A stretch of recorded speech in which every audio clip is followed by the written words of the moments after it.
Trump ఒక ప్రపంచ శాంతి దూత. డొనాల్డ్ ట్రంప్ ఒక గొప్ప దార్శనికుడు. డొనాల్డ్ ట్రంప్ ఒక ప్రపంచ విఖ్యాత విశిష్ట సార్వభౌముడు. బహుశా ఈ పదాలే డొనాల్డ్ ట్రంప్ వినాలనుకుంటున్నారేమో కావచ్చు. ఎందుకంటే ఆయన ప్రపంచ శాంతి కోసం ఇచ్చేటువంటి ఆ నోబెల్ ప్రైజ్ అవార్డుని దక్కించుకోవడం కోసం నిజంగా ఒక రకంగా మంచి పని చేస్తున్నాడు కావచ్చు.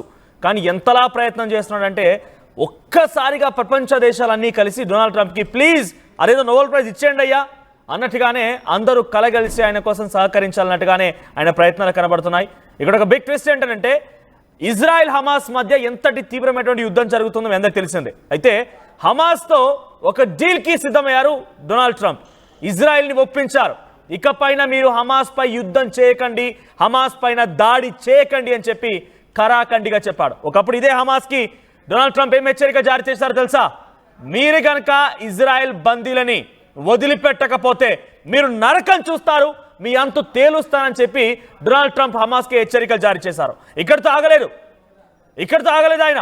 డొనాల్డ్ ట్రంప్ మరొక అడుగు ముందు వేసి డైరెక్ట్గా ఆయన హమాస్ లాంటి సంస్థలకు సంబంధించి చీఫ్లు చచ్చిపోతే ఇజ్రాయెల్లో పండగలు జరుపుకుంటుంటే, ఇజ్రాయెల్ సంబరాలు జరుపుకుంటూ ఉంటే yes there is the biggest victory for Israel అంటూ మాట్లాడుకొచ్చారు. హమాస్ చీఫ్లు చచ్చిపోతే ఇజ్రాయెల్ ఒక విక్టరీ అని మాట్లాడుకొచ్చారు. అటువంటి వ్యాఖ్యలు చేసిన డొనాల్డ్ ట్రంప్కి పాపం ఏ బౌద్ధ చెట్టు కింద కూర్చుంటే ఏ జ్ఞానోదయమైనట్టుగా ఆయనకి జ్ఞానోదయమైనట్టుగా కనబడుతోంది. ప్రస్తుతానికి హమాస్కి కొంత ఉపశమనం ఇచ్చినట్టుగానే డొనాల్డ్ ట్రంప్ వ్యాఖ్యలు ఉన్నాయి. సో చాలా క్లియర్గానే చెప్పుకొచ్చారు, ఇజ్రాయెల్ని చాలా క్లియర్గా వార్నింగ్ ఇచ్చారు ఇజ్రాయెల్కి, మీరు హమాస్ పైన దాడి చేయకండి.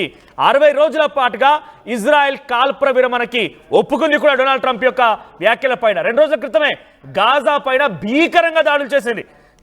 పెద్ద ఎత్తున డ్రోన్లతో మిసైళ్లతో గాజా పైన ఇజ్రాయెల్ విరుచుకుపడింది, ఛిద్రం చేసింది గాయాలతో. ఒక రకంగా చెప్పాలంటే గాజాని పూర్తిగా ముక్కల కింద ఇజ్రాయెల్ దాడులు చేసే ప్రయత్నం చేసింది. దాంట్లో హమాస్ పైన చాలా పెద్ద ఎత్తున దాడులు కొనసాగించింది. అయితే ఇప్పుడు డొనాల్డ్ ట్రంప్ ఇన్వాల్వ్మెంట్తో ఇక రష్యా ఉక్రెయిన్ యుద్ధం మాత్రం మిగిలి ఉంది ప్రపంచ దేశాల్లో. హమాస్ ఇజ్రాయెల్కి సంబంధించి యుద్ధం 60 రోజుల పాటుగా కాల్పుల విరమణ కొనసాగుతోంది. అది డెఫినెట్గా పర్మనెంట్గా ఉండే అవకాశం ఉంది. ఇరాన్ ఇజ్రాయెల్ మధ్య ఆ ఒక్క కాల్పుల విరమణని కూడా ఆయన అంగీకారం కుదిర్చారు. కేవలం ఇప్పుడు మిగిలిందల్లా ప్రపంచ దేశాల్లో రష్యా ఉక్రెయిన్ యుద్ధం మాత్రమే. ఇజ్రాయెల్లో ఖతార్, ఈజిప్ట్ మధ్యవర్తిత్వం చేశాయి, యుద్ధాన్ని ముగించడానికి ఎంతో ప్రయత్నిస్తున్నారని చెప్పి ట్రంప్ చెప్పుకొచ్చారు. సో మరోవైపుగా కొద్ది రోజులుగా గాజా ప్రజలు స్వేచ్ఛగా ఊపిరి పీల్చుకోవచ్చు అన్నారు. రానున్న రోజుల్లో యుద్ధం లేకుండా చేస్తానని చెప్పి డొనాల్డ్ ట్రంప్ అన్నారు. మిడిల్ ఈస్ట్ దేశాల కోసం సీజ్ ఫైర్ ని కూడా హమాస్ ఒప్పుకుంటుందని ఆయన చెప్పుకొచ్చారు. అయితే మరోవైపుగా హమాస్ ఒప్పుకోకపోతే నరకానికే వెళ్తారట. చూసారా, ఒప్పుకున్నారా సరే లేదంటే నరకానికే వెళ్తారు. డెఫినెట్గా ఇప్పుడు ఉన్న పరిస్థితుల్లో హమాస్ ఒప్పుకోక తప్పదు. బికాస్ దే ఆర్ డిఫెండ్లెస్, వాళ్ళు డిఫెండ్ చేయలేకపోతున్నారు. దే ఆర్ అటాక్లెస్, సో అటాక్ కూడా చేయలేకపోతున్నారు. కాబట్టి డొనాల్డ్ ట్రంప్ యొక్క వ్యవహార శైలి అటు ప్రపంచ శాంతి కోసం ప్రయత్నిస్తున్నట్టుగానే ఆయన ఎలివేట్ ఇస్తూ ఉన్నారు. ప్రస్తుతానికైతే ఆయుధాలను హమాస్ వదిలేసి బందీలను అప్పగిస్తే యుద్ధం ఆపుతామని చెప్పి నెతన్యాహు అన్నారు. సో నెతన్యాహు అంగీకరించినట్టుగానే ఉంది, ఇటు హమాస్ కూడా అంగీకరించక తప్పదు. ఇక డొనాల్డ్ ట్రంప్, నేను మళ్ళీ చెప్తున్నా వినండి. డొనాల్డ్ ట్రంప్ చాలా క్లియర్గా, ఆయనకి ఇప్పుడు 78 ఏళ్ల వయసు, ప్రపంచ దేశాల్లో యుద్ధాన్ని ఆపుతానని చెప్పి ఎలక్షన్ సమయంలో చిటికలు వేసి మరి చెప్పుకొచ్చారు. కను మూసి తెరిచేలోగా యుద్ధాన్ని ఆపేస్తామని అక్కడ ప్రచారం చేసుకున్నారు. అన్నట్టుగానే ఇజ్రాయెల్ ఇరాన్ మధ్య యుద్ధాన్ని కొంత సమయం పట్టినా ఆయన దాడి చేసి ఆపేశారు. ఇండియా పాకిస్తాన్ యుద్ధాన్ని కూడా కొంత కంట్రోల్ చేసేటువంటి ప్రయత్నం నేనే చేశానని చెప్పి ధిక్కార స్వరాన్ని, ఒక రకంగా ధిక్కారం కాదని అహంకారపూరిత స్వరాన్ని వినిపించారు ఆయన. ఆ తర్వాత దాన్ని తిప్పికొట్టే ప్రయత్నం మన foreign minister secretary Vikram Misri చాలా క్లియర్గా చెప్పుకొచ్చే ప్రయత్నం చేశారు. ఇక మిగిలిందల్లా రష్యా ఉక్రెయినే. అది కూడా రష్యా అంగీకరించినట్టుగానే ఉంది. ఉక్రెయిన్ పైన దాడి చేయం మేము, డొనాల్డ్ ట్రంప్ చెప్పినట్టుగానే వింటాం. I'm having a very huge respect towards Donald Trump అన్నట్టుగానే రష్యా అధ్యక్షుడు మాట్లాడడం అన్ని చూస్తూ ఉంటే డొనాల్డ్ ట్రంప్ ఒక ప్రపంచ శాంతి కోసం ప్రయత్నం చేసే వ్యక్తి కాబట్టి నోబెల్ ప్రైజ్ వెంటనే పరిగెత్తుకొని వెళ్ళిపోయి డొనాల్డ్ ట్రంప్కి ఇచ్చేసి చేతిలో పెట్టాడు అన్నట్టుగానే ప్రపంచ దేశాలని చెప్పాలి అన్నట్టుగానే డొనాల్డ్ ట్రంప్ వ్యవహరిస్తున్నారు. అది ఒక రకంగా ప్రపంచ దేశాలకి కొంత లాభసాటిగానే ఉంది. బికాస్ హమాస్ పై యుద్ధం చేయడం ఆపేస్తే కొంత ఇజ్రాయెల్ హమాస్ ఆ యుద్ధాన్ని కొంత ముగింపు పలికితే మిడిల్ ఈస్టర్న్ కంట్రీస్లో కొంత యుద్ధానికి ముగింపు పలికే అవకాశం ఉంది. రష్యా ఉక్రెయిన్ యుద్ధాన్ని కాస్త రష్యా అంగీకరించింది కాబట్టి యుక్రెయిన్ కూడా ఒక రకంగా, బికాస్ యుక్రెయిన్ ఈజ్ అండర్ ఏమంటారు ఇక్కడ, యుక్రెయిన్ అనేది అమెరికా చెప్పు చేతల్లో ఉంది. అమెరికా చెప్పినట్టుగా యుక్రెయిన్ వినాల్సిందే, చచ్చినట్టు వినాల్సిందే. బికాజ్ అమెరికా పెట్టుబడులు యుక్రెయిన్లో ఉన్నాయి. అమెరికా యుద్ధ సామాగ్రి అందిస్తేనే అంతో ఇంతో యుక్రెయిన్ యుద్ధం చేయాల్సిన అవసరం ఉంటుంది. కాబట్టి అమెరికా చెప్పినట్టు యుక్రెయిన్ వినాల్సిందే. ఇప్పుడు రష్యాను ఒప్పించాడు కూడా ఆయన.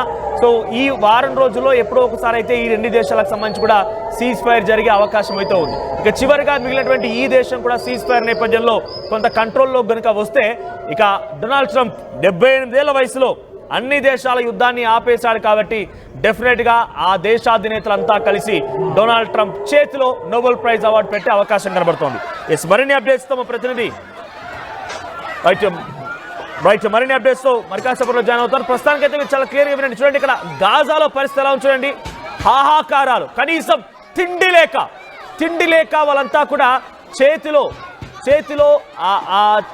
ఒక రకంగా చెప్పాలంటే నేను మింటూ సారీ ఇక్కడ నేను చెప్పాలనుకోలేదు. బట్ అక్కడ మీకు ఆ ఎమోషన్ క్యారీ ఫార్వర్డ్ కావాలి కాబట్టి నా ఎమోషన్ వర్డ్స్ని యూజ్ చేస్తున్నాను. ప్రతి ఒక్కరి చేతిలో ఒక పళ్ళెం ఉంది, ప్రతి ఒక్కరి చేతిలో ఒక గిన్నె ఉంది. వాళ్ళంతా భిక్షాటన చేస్తున్నారు. అది గాజాల సిచ్యువేషన్. అది ఇజ్రాయెల్ వల్ల గాజాలో ఎదుర్కొన్న పరిస్థితి. ఇజ్రాయెల్ చేసినటువంటి దాడి కారణంగా గాజాలో ఆకలి మంటలు, ఆకలి పోరాటాలు అక్కడ పెద్ద ఎత్తున కనిపిస్తున్నాయి. గాజాలో నిజంగా విజువల్స్ గమనించండి. వారంతా గాజాలో ప్రజలు అక్కడ పూర్తిగా కుప్పకూలిపోయి కనీసం తిండి లేక వాళ్ళ తల్లిదండ్రులు ఎక్కడున్నారో తెలియదు, వాళ్ళ కుటుంబీకులు ఎక్కడున్నారో తెలియదు, వాళ్ళు చచ్చిపోయారా బతికున్నారా ఏం తెలియదు. కనీసం మృతదేహాలు చూద్దామన్నా కూడా కుప్పలు తెప్పలుగా పెద్ద ఎత్తున కొండల గుట్టల్లాగా ఆ శవాలను పేర్చేశారు. అది గాజాల పరిస్థితి. ఇప్పుడు డొనాల్డ్ ట్రంప్ ఇన్వాల్వ్మెంట్తో ఏమైపోయిందనంటే హమాస్ పైన గాజా పైన దాడిని ఒక రకంగా మేము ఆపేస్తామని చెప్పి ఇజ్రాయెల్ ఒప్పుకున్నట్టుగానే ఉంది, అంగీకరించింది కూడా. ఇక మిగిలిందల్లా హమాస్ ఒప్పుకోక తప్పదిగా. ఇటువంటి ఒక దుర్మార్గమైన సిచ్యువేషన్ చూసైనా హమాస్ ఇప్పుడున్న సిచ్యువేషన్లో కొన్ని రోజుల పాటుగా యుద్ధానికి ముగింపు కనుక పలకకపోతే ఇక పైన గాజా అనేది ఇక ప్రపంచ పట్టంలోనే లేకుండా పోయే అవకాశం కూడా ఉంది. కాబట్టి డెఫినెట్గా డొనాల్డ్ ట్రంప్ యొక్క మాటలు అంగీకరించాల్సిందే. సో నేను మళ్ళీ చెప్తున్నాను, డొనాల్డ్ ట్రంప్ చాలా క్లియర్గా ఆయన చేసినటువంటి మాటలు, ఆయన ప్రవర్తనలు కొంత ప్రపంచ దేశాలకి లాభసాటిగానే ఉంటున్నప్పటికీ ఇప్పుడు ఎందుకు చేస్తున్నారు ఆయన దాన్ని బట్టే మనం కొంత లోతుగా విశ్లేషిస్తే హీఈస్ ఎక్స్పెక్టింగ్ ఫర్ నోబెల్ ప్రైజ్ని ఎక్స్పెక్ట్ చేస్తున్నారు. అందుకే ఇరాన్ ఇజ్రాయెల్ కాల్పుల విరమణకు సంబంధించి ఆ ఒప్పందాన్ని కుదుర్చారు. ఆ తర్వాత మరోవైపుగా అటు డొనాల్డ్ ట్రంప్ ఇప్పుడు ఇజ్రాయెల్ హమాస్ పైన దాడి చేయకుండా అడ్డుకున్నారు.